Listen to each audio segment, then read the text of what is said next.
नमस्ते दोस्तों, welcome to mystery on universe channel.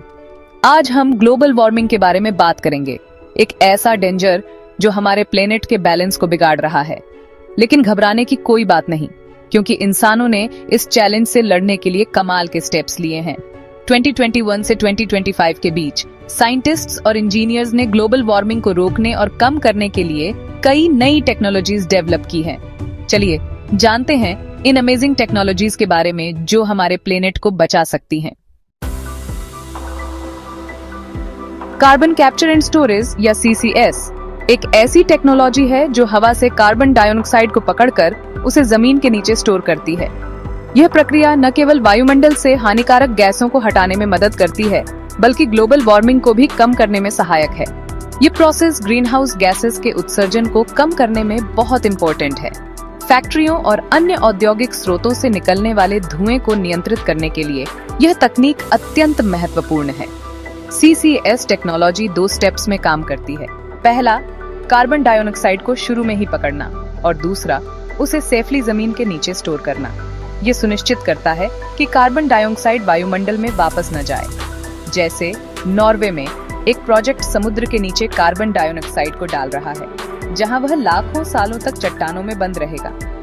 यह प्रोजेक्ट एक बेहतरीन उदाहरण है कि कैसे हम प्राकृतिक संसाधनों का उपयोग करके पर्यावरण की रक्षा कर सकते हैं। एक्सपर्ट्स का मानना है कि यह टेक्नोलॉजी 2100 तक ग्लोबल वार्मिंग को 2 डिग्री सेल्सियस तक कम करने में मदद कर सकती है।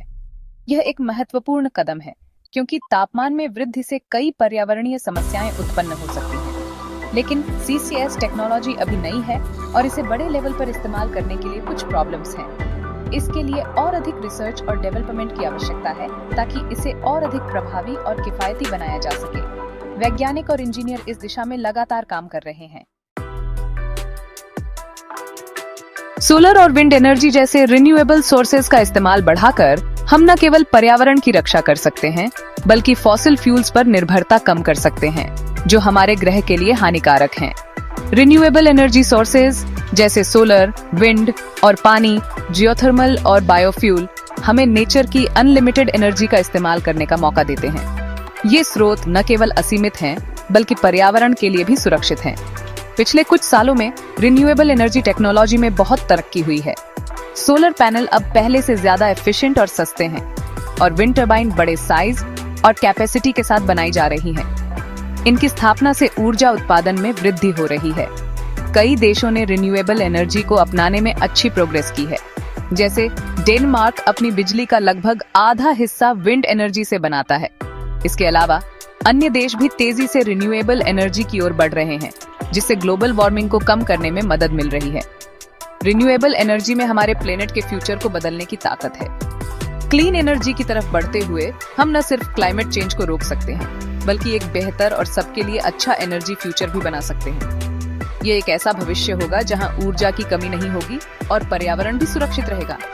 क्लीन एनर्जी की तरफ बढ़ते हुए हम न सिर्फ क्लाइमेट चेंज को रोक सकते हैं, बल्कि एक बेहतर और सबके लिए अच्छा एनर्जी फ्यूचर भी बना सकते हैं। यह एक ऐसा भविष्य होगा जहां ऊर्जा की कमी नहीं होगी और पर्यावरण भी सुरक्षित रहेगा। नेचर बेस्ड सॉल्यूशंस जैसे जंगल लगाना और मैंग्रोव की रक्षा करना कार्बन को सोखने में मदद करते हैं। नेचर क्लाइमेट चेंज से लड़ने के लिए हमें पावरफुल और सस्ते सॉल्यूशंस देती है। जंगल लगाना यानी पेड़ लगाना कार्बन सिंक बनाने का एक अच्छा तरीका है। पेड़ फोटोसिंथेसिस के जरिए कार्बन डाइऑक्साइड को सोखते हैं। मैंग्रोव फॉरेस्ट जो गर्म जगहों में पाए जाते हैं, कार्बन सिंक का काम भी करते हैं। United Nations Environment Programme UNEP और IUCN की रिपोर्ट के अनुसार ये सॉल्यूशंस क्लाइमेट चेंज के इफेक्ट्स को कम करने में अच्छे हैं। मीथेन एक स्ट्रॉन्ग ग्रीन हाउस गैस है। यह कार्बन डाइऑक्साइड से कम समय तक हवा में रहती है, लेकिन गर्मी को ट्रैप करने में यह ज्यादा पावरफुल होती है। मीथेन के उत्सर्जन को कम करना क्लाइमेट चेंज को स्लो करने के सबसे फास्ट और सबसे अच्छे तरीकों में से एक है। मीथेन कई चीजों से निकलती है, जैसे नेचुरल गैस और ओनिल इंडस्ट्री, खेती, कचरा और कोयला खदानें। नेचुरल गैस और ओनिल इंडस्ट्री से मीथेन के उत्सर्जन को कम करने के लिए कई टेक्नोलॉजीज हैं, जैसे लीकेज ढूंढना और उन्हें ठीक करना। मीथेन के उत्सर्जन को कम करने के लिए अच्छी पॉलिसीज टेक्नोलॉजीज और इन्वेस्टमेंट की जरूरत है। एनर्जी एफिशिएंट डिवाइसेस और टेक्नोलॉजीज का इस्तेमाल करके एनर्जी की खपत कम की जा रही है, जिससे कार्बन उत्सर्जन कम हो रहा है। यह एनर्जी की खपत और ग्रीन हाउस गैस उत्सर्जन को कम करने का सबसे आसान, सबसे सस्ता और सबसे क्लीन तरीका है। बिल्डिंग्स में एनर्जी एफिशिएंसी बढ़ाने के लिए अच्छा इंसुलेशन, एनर्जी एफिशिएंट विंडोज, अच्छी लाइटिंग और अप्लायंसेस का इस्तेमाल किया जा सकता है। ट्रांसपोर्ट में फ्यूल एफिशिएंट गाड़ियां, पब्लिक ट्रांसपोर्ट का ज्यादा इस्तेमाल और पैदल चलने और साइकिल चलाने को बढ़ावा देना एनर्जी एफिशिएंसी बढ़ाने के तरीके हैं। एनर्जी एफिशिएंसी बढ़ाने से न सिर्फ कार्बन उत्सर्जन कम होता है, बल्कि बिजली के बिल में भी बचत होती है। इलेक्ट्रिक गाड़ियों का इस्तेमाल बढ़ने से पेट्रोल और डीजल पर निर्भरता कम हो रही है। यह एक महत्वपूर्ण बदलाव है जो हमारे पर्यावरण और अर्थव्यवस्था दोनों के लिए फायदेमंद है, जिससे हवा का पॉल्यूशन और ग्रीन हाउस गैस उत्सर्जन कम हो रहा है।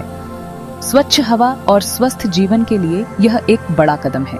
इलेक्ट्रिक गाड़ियां या ईवी ट्रांसपोर्ट में बहुत बड़ा बदलाव ला रही हैं। ये गाड़ियां न केवल पर्यावरण के लिए बेहतर हैं, बल्कि इनकी मेंटेनेंस भी कम होती है। ये गाड़ियां इंजन की जगह बैटरी से चलती हैं। बैटरी टेक्नोलॉजी में हो रहे सुधार से इनकी क्षमता और बढ़ रही है। ईवी टेक्नोलॉजी में तेजी से प्रोग्रेस हो रही है। नए इनोवेशन और रिसर्च से यह क्षेत्र और भी उन्नत हो रहा है। बैटरी रेंज बढ़ रही है, जिससे लंबी दूरी की यात्रा भी संभव हो रही है। चार्जिंग टाइम कम हो रहा है, जिससे चार्जिंग स्टेशन पर कम समय बिताना पड़ता है। और ईवी की कीमतें कम हो रही हैं।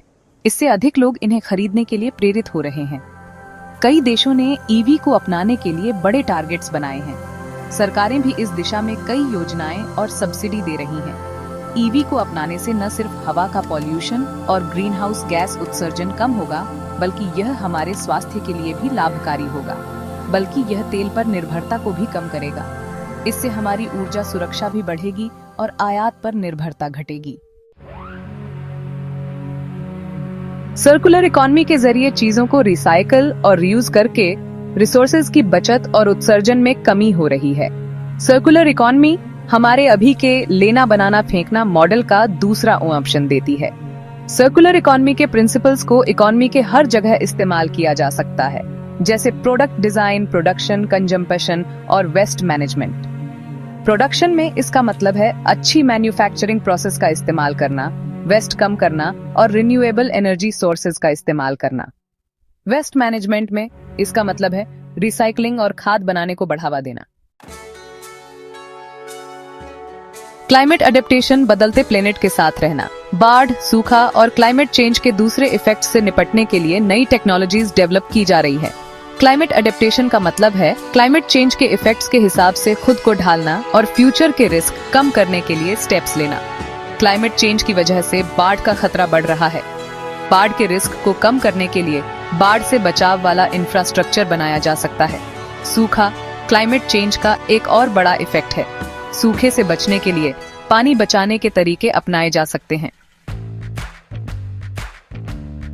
ग्रीन हाइड्रोजन एक clean energy carrier.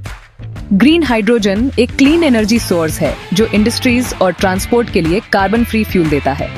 Green hydrogen renewable energy sources का यूज करके पानी को हाइड्रोजन और ऑक्सीजन में तोड़कर बनाया जाता है। यह एक ऐसा एनर्जी कैरियर है जिसे कई जगहों पर इस्तेमाल किया जा सकता है, जैसे ट्रांसपोर्ट, इंडस्ट्री, बिजली बनाना और घरों को गर्म करना। ग्रीन हाइड्रोजन में एक क्लीन और सस्टेनेबल एनर्जी फ्यूचर बनाने की ताकत है। स्मार्ट ग्रिड एनर्जी रेवोल्यूशन को पावर देना। स्मार्ट ग्रिड और एडवांस्ड एनर्जी स्टोरेज सिस्टम्स के जरिए बिजली को ज्यादा एफिशिएंट तरीके से पहुंचाया जा रहा है। स्मार्ट ग्रिड पुराने पावर ग्रिड का एक मॉडर्न अपग्रेड है। ये ग्रिड सेंसर, कम्युनिकेशन टेक्नोलॉजी और एडवांस्ड कंट्रोल सिस्टम्स का यूज करके बिजली बनाना, पहुंचाना और इस्तेमाल करना बेहतर बनाते हैं। Smart grid renewable energy sources को जोड़ने में इम्पोर्टेंट रोल निभाते हैं। स्मार्ट ग्रिड एनर्जी एफिशिएंसी बढ़ाने में भी इम्पोर्टेंट रोल निभाते हैं। दोस्तों, ये थी 2021 से 2025 के बीच डेवलप की गई कुछ इम्पोर्टेंट टेक्नोलॉजीज जो ग्लोबल वार्मिंग को रोकने और कम करने में मददगार हैं। लेकिन सिर्फ इन टेक्नोलॉजीज को डेवलप करना ही काफी नहीं है। इन टेक्नोलॉजीज का सही इस्तेमाल और पूरी दुनिया का साथ मिलकर काम करना ही हमारे प्लेनेट के फ्यूचर को सेफ बना सकता है। हमें अपनी जिम्मेदारी समझकर इन कोशिशों में अपना योगदान देना चाहिए। अगली जनरेशन को रहने लायक प्लेनेट देना हमारा फर्ज है। अगर आपको हमारा यह वीडियो पसंद आया हो तो लाइक, शेयर और सब्सक्राइब करना न भूलें। Thank you.